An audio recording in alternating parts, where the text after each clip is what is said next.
Hey guys, welcome back to my channel. So last వ్లాగ్కి ఈ వ్లాగ్కి చాలా గ్యాప్ వచ్చింది, ఐ నో. బట్ ఇప్పటి నుంచి నేను రెగ్యులర్గా పోస్ట్ చేస్తాను వీడియోస్. సో లాస్ట్ వ్లాగ్లో అయోధ్య దర్శనం డీటెయిల్స్, ట్రిప్ డీటెయిల్స్ అని చెప్పాను కదా. సో ఇది ఆ నెక్స్ట్ డే అన్నమాట. మేము వారణాసి వెళ్తున్నాం. ఇది చాలా షార్ట్ ట్రిప్. ఒక రోజు అయోధ్య, ఒక రోజు వారణాసి కవర్ చేయాలనుకున్నాం. ఐ నో అది కొంచెం ఇంపాసిబుల్ అని అన్ని ప్లేసెస్ చూడడానికి, కానీ we tried our best to cover. So next day early morning Ayodhya నుంచి కాశీకి మేము కార్ బుక్ చేసుకున్నాం లోకల్ వాళ్ళ దగ్గర నుంచే. అండ్ ఇక్కడ దారిలో ఒక బ్రేక్ఫాస్ట్ ప్లేస్లో ఆగామన్నమాట. వాళ్ళ దగ్గర జస్ట్ పరాటా, మ్యాగీ అవే ఉంటాయి. అండ్ మనం సౌత్ ఇండియన్స్కి కొంచెం కష్టం కదా ఎర్లీ మార్నింగ్ పరాటాస్ అలా అంటే. ఇది యాక్చువల్గా డ్రైవర్ సజెస్ట్ చేసిన ప్లేస్ అన్నమాట. బెటర్ మనం ముందే దారిలో వచ్చే సౌత్ ఇండియన్ హోటల్స్ కానీ అలా ఏదైనా చూసుకోవడం బెటర్. అండ్ ఈ డే, ఆ డే రోజు మేము తిన్నది అదొక్కటే మీల్ అన్నమాట. మీకు ముందు ముందు వీడియోలో తెలుస్తుంది ఆ డే ఎలా గడిచిందో. బికాజ్ ఏది ప్రాపర్గా జరగలేదు. బికాజ్ మాకున్న షార్ట్ టైంలో ప్లేసెస్ కవర్ చేయడం అన్నమాట. ఇంకో విషయం ఏంటంటే అప్పుడు ఎక్కువ రష్ కూడా ఉంది. మేబీ హాలిడేస్ అన్ని మిక్స్ అయ్యి వచ్చినందుకు రష్ ఎక్కువ ఉందో లేదా జనరల్గా రష్ ఎక్కువ ఉందో నాకు తెలీదు. కానీ యా, రష్ అయితే బాగానే ఉండే. అందుకే చాలా లేట్ అయింది. మాకు టైం కూడా చాలా తక్కువ ఉండే.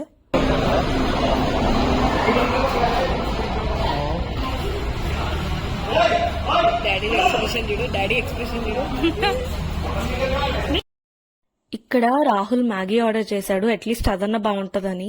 కానీ అది మ్యాగీ కాదు, ఇప్పి కాదు, ఏది కాదు. అందులో మ్యాగీ మసాలానే లేదు అసలు. ఏదో మసాలా వేసాడు, అది స్పైసీ అంట. అండ్ మేజర్గా నార్త్ ఇండియాలో స్పైసీ అంటే అది మనకు అసలు సరిపోదు.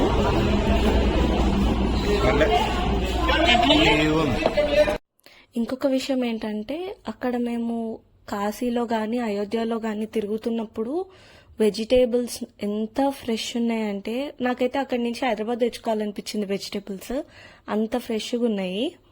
సో మేము ఆ రోజు మార్నింగే అయోధ్య నుంచి బయలుదేరినప్పుడు మేము ఎస్టిమేట్ చేసిన టైం కన్నా కొంచెం లేట్గా వెళ్ళాం. ఎందుకంటే మాకు దొరికిన డ్రైవర్ వల్ల అతను చాలా స్లోగా తీసుకెళ్లాడు, కొన్ని ప్లేసెస్లో ఫాస్ట్ తీసుకెళ్ళాడు. ఓవరాల్గా అయితే లేట్ అయింది మాకు. మసాలా లేని మ్యాగీ అది.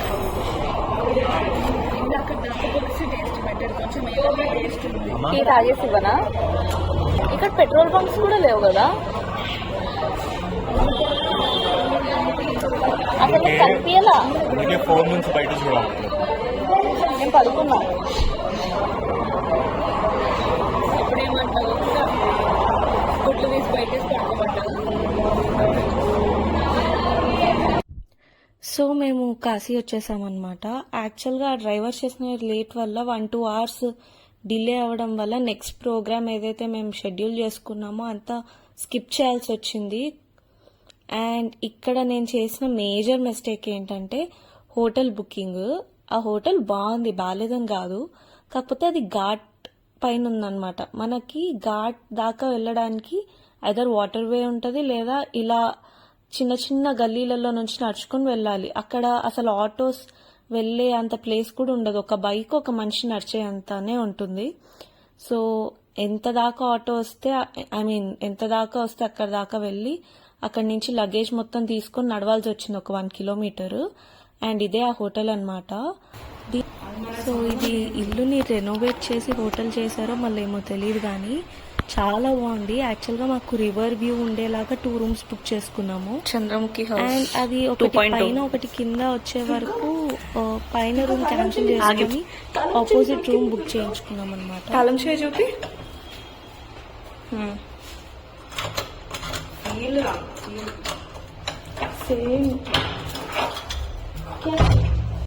రూమ్స్ అయితే చాలా బాగున్నాయి. యాక్చువల్గా మేము పైన రూమ్ క్యాన్సిల్ చేయించుకున్నది మాది. సో మాకు రివర్ వ్యూ లేదు, ఇటు అంతా ఇలా క్లోజ్డ్గా ఇచ్చారు. కానీ మమ్మీ వాళ్ళ రూమ్కి మాత్రం మంచి రివర్ వ్యూ ఉంటుంది.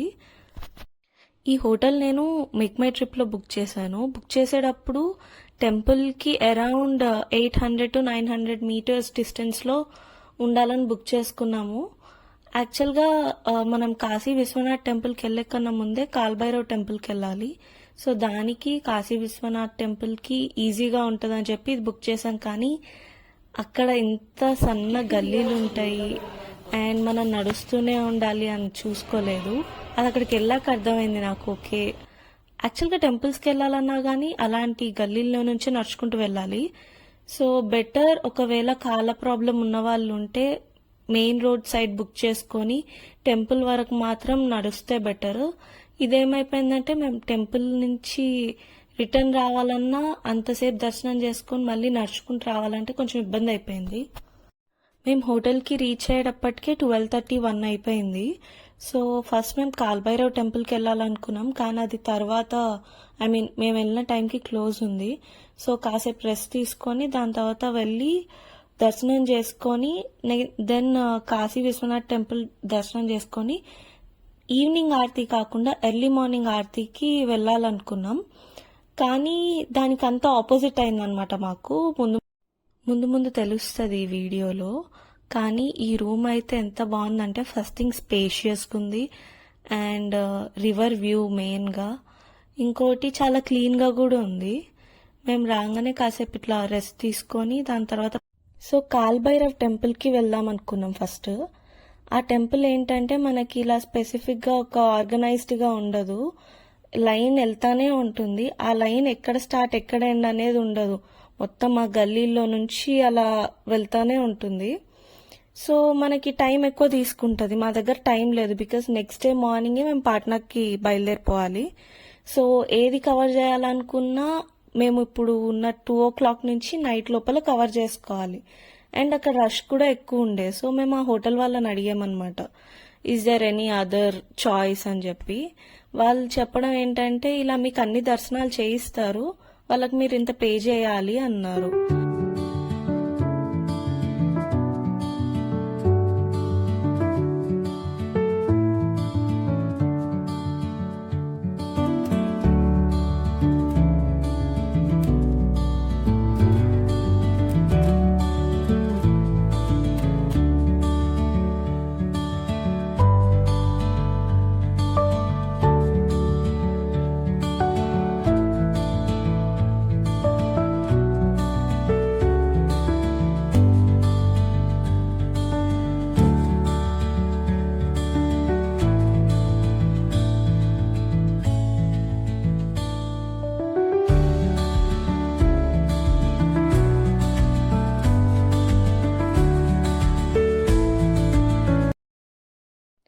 ఇంకా సరే అని చెప్పి వాళ్ళకి కాల్ చేస్తే వాళ్ళు ఎక్కడో ఉంటారు, మేము ఎక్కడో ఉంటాము, ఫోన్ లిఫ్ట్ చేయరు, ఇవన్నీ కాదని మేమే ఇంకా వెళ్ళిపోయాము. మేమే దర్శనం చేసుకుందామని చెప్పి. అండ్ అక్కడ వెళ్ళడానికి అరౌండ్ 750 to 800 meters అనుకుంటా డిస్టెన్స్ అంతే. అవే గల్లీలో నుంచి వెళ్ళాలి. ఈవెన్ మెయిన్ రోడ్లో హోటల్ బుక్ చేసుకున్నా కానీ ఆ గల్లీలో నుంచే రావాలి. సో నడకైతే తప్పదు. అండ్ సరే మనమే వెళ్ళి లైన్లో జాయిన్ అయిపోతే వెళ్తాం కదా మెల్లగా అనుకున్నాము. ఇంకోటి ఏంటంటే మేము నెక్స్ట్ డే మార్నింగ్ పాట్నా వెళ్ళాలి కాబట్టి ఈరోజు మ్యాక్సిమం కంప్లీట్ అవ్వాలి. దర్శనాలన్నీ ఒక్క రోజులో కంప్లీట్ అవ్వాలంటే కష్టమే. అండ్ దానిపైన చాలా రష్ ఉంది. ఆ రోజు సమ్ ఏకాదశి ఏదో ఉంది బేసిక్గా, నాకు కూడా గుర్తులేదు, మర్చిపోయా. ఇదే ఆ లైన్ అనమాట. చూస్తున్నారు కదా, వెనకాల నుంచి పక్క నుంచి వెళ్తున్నారు, అది వెనకాల జాయిన్ అవ్వడానికి. అంతే చిన్న గల్లీల్లో నుంచి ఇంకా వెళ్తా ఉండాలన్నమాట. ఇక్కడ మ్యాటర్ ఏంటంటే మనం ఎవరైతే ఇలా దర్శనాలు చేపిస్తారు కదా వాళ్ళు ఇలా తెచ్చి మనకి లైన్ ఇంకా దగ్గర పడుతుందన్నప్పుడు వాళ్ళని మిడిల్లో జాయిన్ చేసేస్తారనమాట. దానికే మనం మనీ ఇచ్చేది. టెంపుల్కి సపరేట్గా టికెట్ తీసుకొని లోపలికి వెళ్ళాలి లాంటివి ఏమి ఉండదు. వాళ్ళు తీసుకొచ్చి ఇక్కడ జాయిన్ చేసేస్తారు మిడిల్లో. అండ్ అలా చాలా అయినాయి తోసుకోవడాలు అవన్నీ. కాకపోతే ఇంకా అవన్నీ కామన్ అక్కడ. అవన్నీ వదిలేసుకొని ఇంకా లైన్లో నుంచొని దేవుని చూసుకొని వచ్చేయాలి బయటికి. సో ఇప్పుడు మేము వెళ్తున్న లైన్తో పాటు టెంపుల్ లోపల ఇంకా రైట్ సైడ్ లెఫ్ట్ సైడ్, అంటే మేము ఫ్రంట్ నుంచి వెళ్తున్నాం, రైట్ లెఫ్ట్ నుంచి ఇంకో లైన్స్ అన్నమాట. అవి ఇంకెక్కడి నుంచి వస్తున్నాయో తెలీదు. అంతా 3 లైన్స్ కలిపి ఒకేసారి ఆ సన్న దాంట్లో నుంచి వెళ్ళి దేవుణ్ణి చూసుకోవాలి. కాకపోతే కొంచెం కష్టమే. బెటర్ ఇలాంటి ప్లేసెస్కి వచ్చినప్పుడు ఏదైనా చిన్న బ్యాగ్ క్యారీ చేయడం. పెద్దదైతే ఏ అయిపోతాయో కూడా మనకు తెలీదు. చిన్న బ్యాగ్ కావాల్సినంతనే మనీ పెట్టుకొని రావడం బెటర్. చూస్తున్నారు కదా ఎంత రష్. అక్కడ ఒక ఆయన అయితే ఇట్లా నెట్టేసే వరకు రుతికాకి హ్యాండ్కి ఒక గ్రిల్ తగిలిందనమాట. బేసిక్గా మనం కాశీ విశ్వనాథ్ టెంపుల్ దర్శనం చేసుకునే ముందు కాలభైరవ దర్శనం చేసుకోవాలి. సో అందుకే అన్నమాట ఫస్ట్ ఇక్కడికి వచ్చాం మేము. ఇది అయిపోయి వెళ్తున్నప్పుడు ఇక్కడ ఒక టెంపుల్ ఉంది. యాక్చువల్గా టెంపుల్ నేమ్ మర్చిపోయాం మళ్ళీ. సారీ. సో అక్కడ ఇలా ఇలా కొడతారు. ఇది అయిపోయిన తర్వాత నెక్స్ట్ మేము నడుచుకుంటూ కాశీ విశ్వనాథ్ టెంపుల్కి వెళ్ళిపోదాం అనుకున్నాం. యాక్చువల్గా ఇన్ని ఎందుకు మర్చిపోయానంటే ఆ రోజు జరిగిన ఎక్స్పీరియన్సెస్ అలా ఉన్నాయి. చెప్పాను కదా మేము ఒకటే మీల్ తిన్నామని. అది తిన్న తర్వాత మళ్ళీ ఇప్పుడు టీ తాగుతున్నాము. ఇప్పుడు ఈ టీ తాగే షాప్ ఎదురుగా షాప్లో అంకుల్ అన్నారు, మీరు టెంపుల్కి వెళ్ళకండి, ఇప్పుడు గంగా ఆరతి అవుతుంది, గంగా ఆరతికి వెళ్ళండి, దాని తర్వాత నైట్కి మీకు లాస్ట్ శయనార్తి ఉంటుంది, శయనార్తి తర్వాత మీకు ఫ్రీగా దర్శనం అయిపోతుంది. అంటే కరెక్టే కదా అనుకున్నాం. సరే అని చెప్పి గంగా ఆరతికి వెళ్దామని ఇక్కడ ఒక బోట్స్ ఎక్కే ప్లేస్ ఉంటుంది, ఘాట్ పేరు మళ్ళీ మర్చిపోయా. సో ఇక్కడికి వచ్చామన్నమాట. ఇక్కడ ఏంటంటే ఆల్రెడీ అన్ని బుకింగ్ అయిపోయి ఉన్నాయి. ఇలా ఎక్కువ బోట్స్ ఎక్కువ మంది కూర్చునేది ఉన్న బోట్స్ అయితే పర్ పర్సన్ 500 తీసుకుంటున్నారు. ఫైన్, ఏదో ఒకటి గంగా ఆరతి చూస్తాం కదా అని చెప్పేసి మేము ఇంకెళ్ళిపోయాం. అప్పటికి కూడా సీట్స్ ఎక్కువ లేవు. మేబీ మేము ఇది స్కిప్ చేసి ముందు టెంపుల్కి వెళ్ళిపోవాల్సింది. కానీ లోకల్ వాళ్ళు చెప్పారు కదా, వాళ్ళకి ఐడియా ఉంటుందిలే అని చెప్పి మేము ఇలా వచ్చాము. మాకు తెలియదు అందరు ఇదే ఫాలో అయిపోయారని. ఇంకా గంగా ఆరతికి వెళ్ళినప్పుడు కూడా అక్కడ చాలా రష్ కదా, ఇంకా దూరం నుంచే చూడాల్సి వచ్చింది. మేబీ దేవుడు ఇంకోసారి మమ్మల్ని రప్పించుకోవాలనో ఏమో మరి నాకు తెలియదు. కానీ ఆ రోజు ఏ మీల్ అంటే మార్నింగ్ బ్రేక్ఫాస్ట్ తప్ప ఏం లేదు, ఒకటే నడక. ఎంత పేషెన్స్ కూడగట్టుకొని చేస్తున్నామంటే ఆ రోజు. ఇక్కడ ఏంటంటే ఈ ఆంటీ బోట్ స్టార్ట్ అయ్యేంత వరకు ఖాళీ కూర్చొని ముచ్చట్లు పెట్టిందనమాట. స్టార్ట్ అయిన తర్వాత ఇంత ఓవర్ వెయిట్ ఎట్లా ఎక్కిస్తారు అని చెప్పి గొడవ పడుతుంది. యాక్చువల్గా అక్కడ ఓవర్ వెయిట్ లేదు, ఏం లేదు, అందరు ఎవరి ప్లేసెస్లో వాళ్ళు కూర్చున్నారు. వీళ్ళు ఏంటంటే ఒక బ్యాచ్కి వచ్చినట్టున్నారు, అందరు ఒక ప్లేస్లో వేసుకున్నారు. వాళ్ళ బ్యాచ్ అది కూడా ముందుకి. సో బేసిక్గా ఈ బోట్ ఏంటంటే మనల్ని అన్ని ఘాట్స్ పైన నుంచి తిప్పి గంగా ఆరతి దగ్గర ఆపి గంగా ఆరతి అయ్యేంత వరకు చూపించి మళ్ళీ రిటర్న్ అన్ని ఘాట్స్ దగ్గర దింపుతారు. అండ్ ఎవరన్నా దిగిపోవాలనుకుంటే దిగిపోవచ్చు ఇన్ బిట్వీనే. సో ఇదే అనమాట మా హోటల్. చెప్పాను కదా ఘాట్ పైన ఉంటుందని. ఈ ఘాట్ పేరు సింధియా ఘాట్ అనమాట. సో ఇక్కడ ఘాట్ పైనే ఉంటుంది హోటల్ ఎగ్జాక్ట్గా. రోడ్ వే కన్నా ఇలా బోట్లో వస్తే ఆ మెట్లకి వెళ్ళిపోవచ్చు అనమాట డైరెక్ట్గా. ఇది మణికర్ణిక ఘాట్. ఇక్కడే ఎక్కువ కాలుస్తారంటారు కదా, అవన్నీ ఇక్కడే చేస్తారు. అండ్ మేము నడుచుకుంటూ టెంపుల్కి వెళ్ళి మళ్ళీ నైట్ రిటర్న్ వచ్చేటప్పుడు కూడా ఓవరాల్ ఒక 5-6 బాడీస్ని అలా తీసుకెళ్తున్నారనమాట. అండ్ ఇది ఎప్పుడు కాలుతూనే ఉంటుందంట.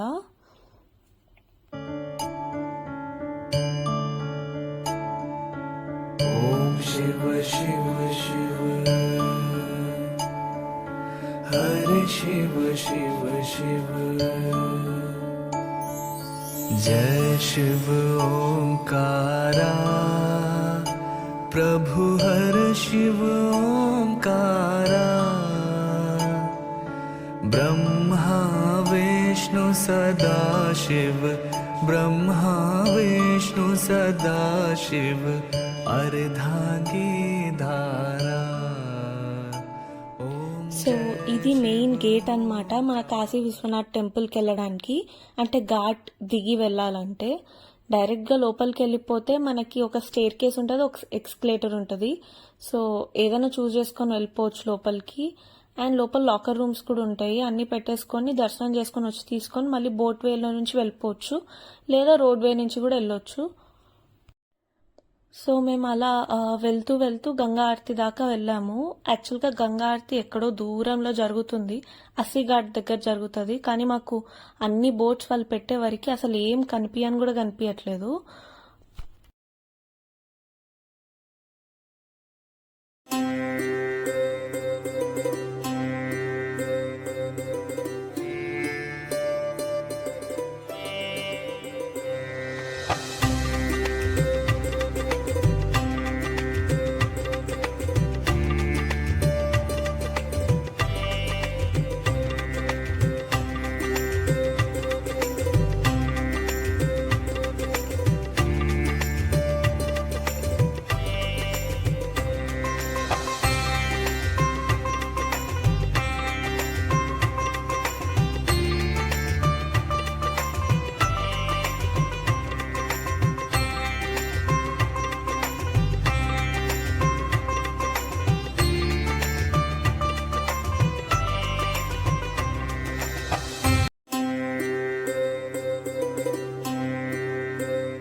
మేము తీసుకున్నవి వాళ్ళు ఆ ఎంట్రన్స్ గేట్ దగ్గర మేము దిగిపోయాము.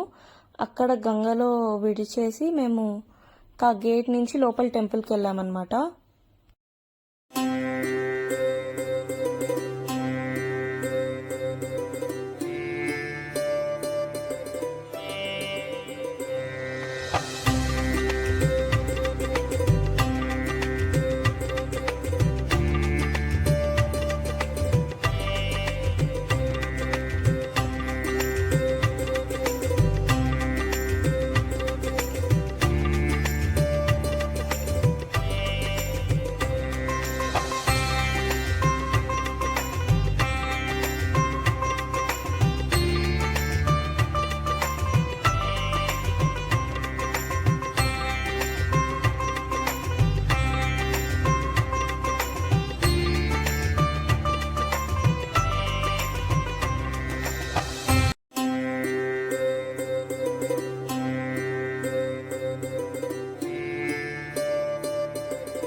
సో ఇది లోపలికి వెళ్తున్నప్పుడు అప్రాక్సిమేట్లీ అప్పుడు 8:30 అవుతుంది. హారతి అయ్యి వాళ్ళు ఘాట్స్ అన్నీ తిప్పి మేము ఇక్కడ ఆగి దీపాలన్నీ వదిలిన తర్వాత వచ్చేవరకు. కానీ అసలు సినిమా ఇక్కడే స్టార్ట్ అయిందనమాట. 8:30కి మేము లోపలికి వెళ్తున్నాము. అక్కడ లాకర్ రూమ్ ఉంటుంది టెంపుల్ వాళ్ళదే. కానీ ఏంటంటే వాళ్ళు 9 కల్లా క్లోజ్ చేస్తారు. ఆల్రెడీ తీసేసుకున్న ఐటమ్స్ 9:30 వరకు ఇచ్చేస్తారు. దాని తర్వాత క్లోజ్ చేసేస్తారు. మళ్ళీ నెక్స్ట్ డే మార్నింగ్ 8కి వచ్చి తీసుకోవాలి. ఈవెన్ రూమ్ కీస్ అలాంటివి కూడా టెంపుల్ లోపలికి నాట్ అలౌడ్. ఇప్పుడు మేము లోపల పెడితే టెంపుల్ దర్శనం అయిపోయి వచ్చిన తర్వాత ఇంకా బయటే ఉండాలి మేము. వాళ్ళేమో ఇది తప్ప ఇంకోటి లేదు అని అన్నారు. మళ్ళీ పైకి వెళ్ళి ఏవో షాప్స్ ఉంటాయి అక్కడ, వాళ్ళ దగ్గర పెట్టి ఎక్స్ట్రా వాళ్ళకి 200 కట్టి లోపలికి వెళ్ళాల్సి వచ్చింది. అది కూడా టెంపుల్ పక్కనే ఏం కాదు, ఇంకొంచెం పక్కకు ఉంటుంది. బికాస్ అవన్నీ లోకల్ షాప్స్ చిన్న చిన్నవి వాళ్ళు పెట్టుకుంటారనమాట బ్యాగ్స్. అలా కొంచెం లేట్ అయినా కానీ ఉంచుతారు. అండ్ అసలు సినిమా ఇక్కడే స్టార్ట్ అయింది. ఎందుకంటే ఇప్పుడు మేము దర్శనానికి వెళ్ళేదే 9 o'clockకి, మేము బయటకు వచ్చేవరకు 11:30, 12 అయింది.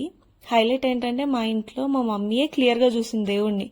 మేము ఎవరైనా సరిగ్గా చూడలేదు. లోపల రష్ ఎలా ఉందంటే, చెప్పాను కదా ఆ రోజు ఏదో ఆస్పిషియస్ డే ఉందని. లోపల మనకి టికెట్స్ అంటారు కానీ టికెట్ కౌంటర్స్ క్లోజ్ అయిపోయి ఉన్నాయి అక్కడ మాత్రం. కాకపోతే ఇట్లా గైడ్స్ లాగా ఉన్న వాళ్ళు మనిషికి 500 ఇవ్వండి, మేము దర్శనం చేయించేసుకొస్తాం అన్నారు. మాకెందుకో డౌట్ కొట్టి కామ్గా ఇంకా మేము లైన్లో నుంచున్నాము. చెక్కింగ్ లైన్కి వెళ్ళడానికి 2 hours టైం పట్టింది మాకు. దాని తర్వాత లోపల దర్శనానికి మెయిన్ గేట్ దాకా తీసుకెళ్లారు. దాని తర్వాత లైన్స్ అన్ని వదిలేశారు లోపల. దానివల్ల రష్ ఒకేసారి ఎక్కువ అయి తోసేసుకున్నారు. అండ్ మా ఇంట్లో ఏంటంటే మా మమ్మీ ఒక్కతే చూసారనమాట. మిగతా వాళ్ళందరం సరిగ్గా చూడలేదు. అండ్ ఏదో జస్ట్ డోర్స్ వేసేసారు, ఆ హోల్స్ నుంచి చూసాం దేవుణ్ణి. అండ్ ఇలా రిటర్న్ వస్తున్నప్పుడు ఇక్కడ ప్రతి ఇంట్లో ఏదో టెంపుల్ లానే ఉంది. ప్రతి ఇంట్లో లింగాలు ఉన్నాయి. అండ్ అది టెంపుల్ అనుకున్నాం కానీ హౌజెస్ అవి మొత్తం లోకల్ వాళ్ళ హౌజెస్. అండ్ మేము అలా రిటర్న్ వెళ్ళేటప్పటికి 11:30, 12 అయింది. మేము దర్శనం చేసుకొని బయటకు వచ్చిన తర్వాత అక్కడ ఏదో హోటల్ ఉంది, ఫుడ్ కోర్ట్ లాగా. అప్పుడు కూర్చున్నాం తినడానికి. హైలైట్ ఏంటంటే అక్కడ తినే లోపల అన్నం బియ్యంలానే ఉంది, ఆలు పాడైపోయింది. మేము అసలు ఏం తినలేకపోయాం ఆ రోజు. అండ్ దారిలో వచ్చేటప్పుడు ఒక షాప్ దగ్గర ఆగి కొంచెం తినడానికి ఏమైనా తీసుకున్నాము. అప్పటికి కూడా ఇంకా తీసుకెళ్తున్నారు బాడీస్ని. అండ్ మేబీ నెక్స్ట్ టైం మేము కరెక్ట్గా ప్లాన్ చేసుకొని కొంచెం టైం ఎక్కువ పెట్టుకొని అప్పుడన్నా దేవుణ్ణి కొంచెం ఎక్కువసేపు చూస్తామేమో. అండ్ ఇంకా రూమ్కి వచ్చేసాము. రూమ్కి వచ్చేసిన తర్వాత ఎవరి రూమ్లో వాళ్ళు అలా వెళ్ళి పడుకున్నాం అనమాట. ఇంక ఓపిక లేదు, రోజంతా ఫుడ్ లేదు, నడుస్తూనే ఉన్నాము. ఇంకా అలా జరిగింది మాకు. అండ్ హోప్ మీకు ఇది నచ్చింది అనుకుంటున్నాను. ఒకవేళ మీకు నచ్చితే do like, share and subscribe. And next వీడియోలో మేము పాట్నా వెళ్ళిన తర్వాత అక్కడ రాహుల్ వాళ్ళ కాలేజ్, వాడి కాన్వకేషన్ అండ్ పాట్నా మొత్తం నేను మీకు నెక్స్ట్ వ్లాగ్లో చూపిస్తాను. అండ్ ఈ వీడియో చివర్లో నెక్స్ట్ వీడియో గ్లిమ్స్ కూడా యాడ్ చేస్తున్నాను. So don't forget to subscribe.